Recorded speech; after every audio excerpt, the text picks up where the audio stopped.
അലീനയുടെ മറ്റൊരു സ്റ്റോറിയിലേക്ക് എല്ലാവർക്കും സ്വാഗതം. അങ്ങനെ ആദ്യം തന്നെ കാണിക്കുന്നത് രാജീവ്, മുത്തശ്ശി, അതുപോലെ വൈജയന്തി സംസാരിക്കുന്നതാണ്. അപ്പോൾ അലീന ഈ വീട്ടിൽ വന്നാൽ പിന്നെ ഞാൻ ഈ വീട്ടിൽ നിൽക്കില്ല എന്നിങ്ങനെ വൈജയന്തി പറയുന്നു. അതുപോലെ തന്നെ ഇനി വേണ്ടി വന്നാൽ എനിക്ക് ഒരു വഴിയും തോന്നിയില്ലെങ്കിൽ ഞാൻ അങ്ങ് സൂയിസൈഡ് ചെയ്യും എന്ന് പറയുമ്പോൾ രാജീവ് പറയുന്നുണ്ട്, അതിൻ്റെ ആവശ്യമൊന്നും നിനക്ക് എന്തായാലും വരില്ല, ഞാൻ എന്തായാലും ഇറങ്ങുകയാണെന്ന് പറഞ്ഞ് രാജീവ് പോകുന്നു. ശേഷം കാണിക്കുന്നത് രേവതിക്കുട്ടിയാണ്. രേവതിക്കുട്ടിയാണെങ്കിൽ മാമച്ചൻ്റെയും ജോയ്സിയുടെയും ഡോറിങ്ങനെ തട്ടുന്നുണ്ട്. എന്തായി, റെഡി ആയി കഴിഞ്ഞില്ലേ എന്നൊക്കെ പറഞ്ഞിങ്ങനെ തട്ടി വിളിക്കുന്നു കേട്ടോ. അപ്പോൾ അവരെല്ലാവരും കൂടി റെഡി ആയിട്ട് കോളേജിൽ രേവതിക്കുട്ടിയുടെ അഡ്മിഷൻ്റെ കാര്യത്തിന് വേണ്ടി പോകുന്നതാണ്. അപ്പോൾ നീ ആരും ഇങ്ങനെ വിളിക്കണേ എന്നിങ്ങനെ ചോദിക്കുന്ന സമയത്ത് രേവതി പറയുന്നുണ്ട്, ഞാൻ ബാലേന്ദ്രൻ ഞങ്ങളെ അറിയിക്കാൻ വേണ്ടിയിട്ടായിരുന്നു, എന്തായാലും ഒരു അഡ്മിഷന് വേണ്ടി പോവല്ലേ, എൻ്റെ ഹയർ സ്റ്റഡീസിന് വേണ്ടിയിട്ട്. അപ്പോൾ ബാലേന്ദ്രൻ ഞങ്ങളെ കൂടി അറിയിക്കണം എന്ന് തോന്നി. അപ്പോൾ അലീനയും അറിയുമല്ലോ, അപ്പോൾ ഈ ഒരു സന്തോഷം കേൾക്കുമ്പോൾ അവർക്ക് എന്തായാലും സന്തോഷമാകും എന്നൊക്കെ പറയുന്നുണ്ട്. അത് കഴിഞ്ഞ് കോളേജിൽ അഡ്മിഷന് വേണ്ടി പോകുന്നതാണ് കാണിക്കുന്നത്. അപ്പോൾ അവിടെ പ്രിൻസിപ്പാൾ പറയുന്നുണ്ട്, സാധാരണ ഈ ടൈമിൽ അഡ്മിഷൻ കൊടുക്കാറില്ല, സെക്കൻഡ് സെം സ്റ്റാർട്ട് ചെയ്തിട്ടുണ്ട്, അപ്പോൾ എക്സാം രണ്ടും ഒരുമിച്ച് എഴുതാൻ സാധിക്കുമെങ്കിൽ ഓക്കെ എന്നൊക്കെ പറയുന്നു. അതുമാത്രമല്ല യൂണിവേഴ്സിറ്റിയിൽ പോയി സംസാരിക്കണം എന്നുള്ള കാര്യങ്ങളൊക്കെ പറയുന്നു.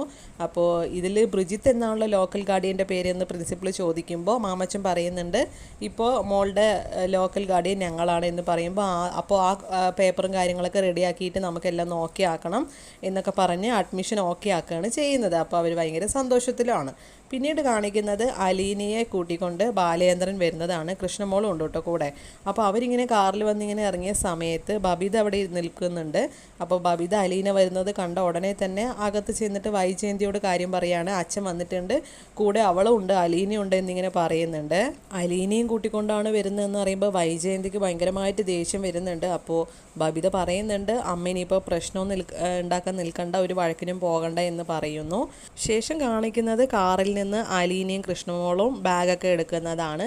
ആ സമയത്ത് കൃഷ്ണമോളോടായിട്ട് അലീന പറയുന്നുണ്ട്, നോക്കിക്കോ എൻ്റെ ഡ്രസ്സ് ഇട്ടതിന് നിനക്ക് എന്തായാലും ചീത്ത കേൾക്കാൻ ചാൻസ് ഉണ്ട് എന്ന് പറയുമ്പോൾ അതിനെന്താ, എനിക്കൊരു കുഴപ്പമില്ല, ഞാൻ ഈ ഡ്രസ്സ് ഇനിയിപ്പോൾ തരാനേ പോകുന്നില്ല എന്നൊക്കെ പറഞ്ഞ് കൃഷ്ണമോൾ ഭയങ്കര ഹാപ്പിയാണ്.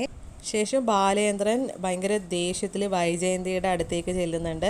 എന്നിട്ട് പറയും, നീ നിൻ്റെ അഹങ്കാരം കൊണ്ട് ഇറക്കി വിട്ടതാണ് അലീനയെ, ഇനി അതൊന്നും നടക്കുമെന്ന് തോന്നണ്ട, ഇത് എൻ്റെ വീടാണ്, എനിക്ക് ഇഷ്ടമുള്ള പോലെ ആയിരിക്കും ഇവിടുത്തെ കാര്യങ്ങൾ, ഞാൻ പൈസ കൊടുത്ത് നിർത്തുന്നവരെ പറഞ്ഞു വിടാൻ ഇവിടെ ആർക്കും അവകാശമില്ല, എൻ്റെ ഇഷ്ടത്തിന് ഇവിടെ ജീവിക്കാൻ പറ്റുമെങ്കിൽ ജീവിച്ചാൽ മതി, അല്ലെങ്കിൽ നിനക്ക് ഇവിടുന്ന് പോകാം എന്നിങ്ങനെ ഉറപ്പിച്ച് പറയുന്നുണ്ട്. അപ്പോൾ വൈജയന്തി പറയാണ്, ഞാൻ പോണോ അല്ലെങ്കിൽ ആ ജോലിക്കാരി പോണോ എന്ന് നിങ്ങൾ തീരുമാനിച്ചു എന്ന് പറയുമ്പോൾ ബാലേന്ദ്രൻ അതൊന്നും മൈൻഡ് ചെയ്യുന്നുണ്ടാവില്ല. എന്നിട്ട് പിന്നെ മുകളിലേക്ക് മുത്തശ്ശിയുടെ റൂമിലേക്ക് ചെല്ലുകയാണ് അലീനയും കൊണ്ട്.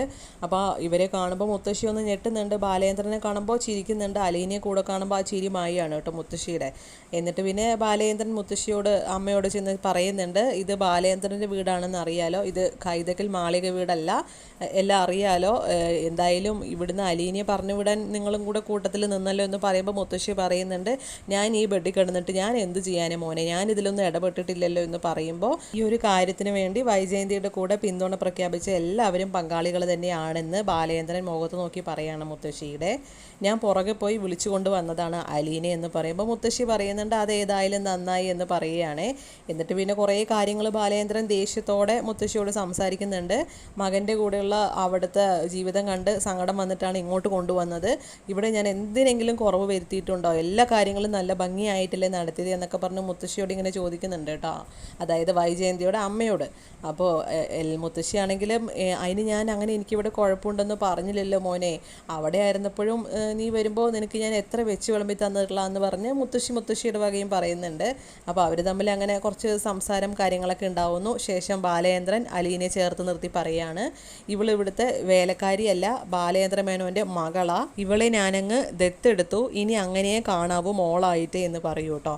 അപ്പോൾ മുത്തശ്ശി ആദ്യം ചിരിക്കുന്നുണ്ടെങ്കിലും പിന്നീട് ഒരു ചിരി മായുന്നതാണ് കാണിക്കുന്നത്. ചിലപ്പോൾ വൈജയന്തിയുടെ കാര്യം ആലോചിച്ചിട്ടായിരിക്കാം.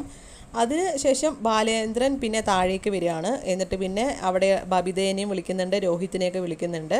എന്നിട്ട് ബബിത ഇങ്ങോട്ട് വാ എന്ന് പറയും. രോഹിത്താണെങ്കിൽ മുകളിൽ സ്റ്റെപ്പ് കയറി പോകാൻ നിൽക്കുമായിരുന്നു, നീ ഇങ്ങോട്ടേക്ക് സ്റ്റെപ്പ് ഇറങ്ങി വാ എന്ന് പറഞ്ഞ് രണ്ടുപേരെയും അവിടെ നിർത്തിയിട്ട് ബാലേന്ദ്രൻ പറയുന്നുണ്ട്, ഈ വീട് ആരുടെ പേരില്ല?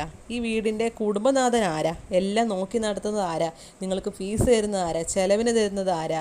ഭക്ഷണം ഉള്ള കാര്യങ്ങളൊക്കെ നോക്കുന്നത് ആരാ? എല്ലാത്തിനും പൈസ മുടക്കുന്നത് ഞാനാണല്ലോ എന്ന് ചോദിക്കുന്നുണ്ട്. അപ്പോൾ ബബിതയാണെങ്കിൽ എല്ലാം ചെയ്യുന്നത് അച്ഛനാണ് എന്ന് സമ്മതിക്കുന്നുമുണ്ട്. അപ്പോൾ എന്നിട്ട് ബബിതയോട് ചോദിക്കുകയാണ്, ഒരു പെൺകുട്ടിയെ 2 പുരുഷന്മാർ ചേർന്ന് ആക്രമിക്കുമ്പോൾ നോക്കി നിന്നില്ലേ നീ? അത് ശരിയാണെന്ന് നിനക്ക് തോന്നുന്നുണ്ടോ? ഞാൻ കാശ് കൊടുത്ത് ഇവിടെ നിർത്തിയവരെ പുറത്തു വിടാൻ നിങ്ങൾക്ക് എന്താണ് അധികാരം എന്ന് രോഹിത്തിനോടും ബബിതയോടും ബാലേന്ദ്രൻ ചോദിക്കുന്നുണ്ട്. ഇതൊക്കെയായിരുന്നു ഇന്നത്തെ സ്റ്റോറിയിൽ. നാളത്തെ സ്റ്റോറിയിൽ എന്താണ് കാണിക്കാൻ പോകുന്നതെന്ന് വെച്ചാൽ, എല്ലാവരുടെയും മുൻപിൽ വെച്ച് അലീനയെ ചേർത്ത് നിർത്തി, ഇത് സെർവൻ്റ് അല്ല, അനാഥയല്ല, ഹോം നേഴ്സും അല്ല, ഇനി അലീന ബാലേന്ദ്ര മേനോൻ്റെ മകളാണ് എന്ന് എല്ലാവരുടെയും മുമ്പിൽ ഇങ്ങനെ വെളിപ്പെടുത്തുന്നതാണ് ബാലേന്ദ്രൻ. അപ്പോൾ ഇതെല്ലാം കാണുമ്പോൾ ബബിതയാണെങ്കിലും രോഹിത് ആണെങ്കിലും അതുപോലെ തന്നെ മുത്തശ്ശി അടുത്ത് ഓൾറെഡി പറഞ്ഞിരുന്നു, അതുപോലെ തന്നെ വൈജയന്തിയൊക്കെ ഇങ്ങനെ ഞെട്ടി നിൽക്കുന്നതൊക്കെ കാണിക്കുന്നുണ്ട്. അപ്പോൾ വൈജയന്തി ഇതറിഞ്ഞ് സങ്കടത്തിൽ അമ്മയെടുത്ത് എന്ന് പറയുന്നുണ്ട്, ഞാൻ എത്ര തവണ പറഞ്ഞതാണ് എൻ്റെ ആങ്ങളമാരോടും അമ്മയോടും ഒക്കെ എത്ര പറഞ്ഞാണ് എനിക്കൊരു കല്യാണം വേണ്ട എന്ന്. നിങ്ങളെല്ലാവരും കൂടി നിർബന്ധിച്ചിട്ടല്ലേ എന്നെ ഇങ്ങനെ കല്യാണം കഴിപ്പിച്ചത്. ഇപ്പോൾ എന്തായി? ഈ വൈജയന്തി തോറ്റു എന്ന് ആരും വിചാരിക്കേണ്ട, ആരുടെ മുമ്പിൽ ഞാൻ തോറ്റു കൊടുക്കില്ല എന്നൊക്കെ പറഞ്ഞ് വൈജയന്തി ഒരു വല്ലാത്തൊരു മാനസികാവസ്ഥയിലേക്ക് എത്തുന്നുണ്ട്. അപ്പോൾ അടിപൊളി സ്റ്റോറി ആയിട്ട് നാളെ കാണാം.